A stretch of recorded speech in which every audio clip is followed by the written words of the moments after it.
अस्सलाम वालेकुम, कैसे हैं एस्पिरेंट्स साहब। जैसा कि आपसे वादा था कि अब हम वीडियो सीरीज़ शुरू कर रहे हैं, तो पिछली वीडियो में आपने देखा कि मैंने नेशनल सिक्योरिटी ऑफ पाकिस्तान का जो पॉलिसी डॉक्यूमेंट रिलीज़ हुआ है 2022 टू 2026 के लिए, उसका एक ओवरव्यू दिया था।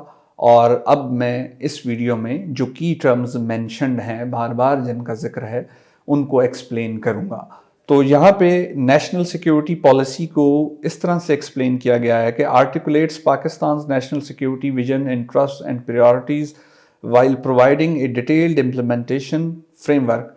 यानी नेशनल सिक्योरिटी पॉलिसी का मतलब ये है कि ये पाकिस्तान का अपनी कौमी सलामती के हवाले से जो विजन है, जो हमारे मफादात हैं और जो हमारी तरजीहात हैं, उसको एक अमली नुक्ता नज़र से बयान करने और समझाने और उस पे उसके इम्पैक्ट को एनालाइज करने के लिए जो एक डॉक्यूमेंट है, उसको हम नेशनल सिक्योरिटी पॉलिसी कह रहे हैं।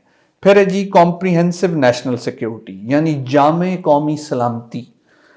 A conception of security that recognizes traditional and non-traditional threats and opportunities together impinge on overall national security. Comprehensive national security forms the core of Pakistan's security vision going forward. यानी comprehensive national security से मुराद ये है कि ये पाकिस्तान को दरपेश जितने भी सलामती के चैलेंजेस हैं, उन सब को कवर करता है, इसलिए हम इसको जामे कॉम्प्रिहेंसिव कहते हैं। इसमें ट्रेडिशनल चैलेंजेस भी शामिल किए गए और नॉन ट्रेडिशनल चैलेंजेस भी शामिल किए गए। अच्छा, फिर है जी नेशनल सिक्योरिटी फ्रेमवर्क। अब ये क्या है?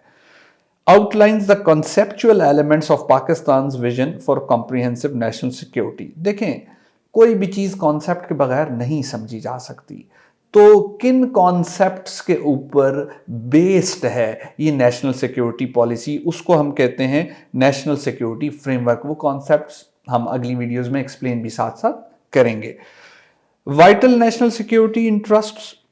वाइटल मीन्स असेंशियल, प्राइमरी, जिनको नहीं छोड़ा जा सकता। Interest that are essential for the integrity and security of Pakistan, यानी वो मफादात जो पाकिस्तान की सलामती के लिए लाजिम मलजूम है, वो भी इस सिक्योरिटी पॉलिसी का हिस्सा है और ये टर्म बार बार यूज होगी।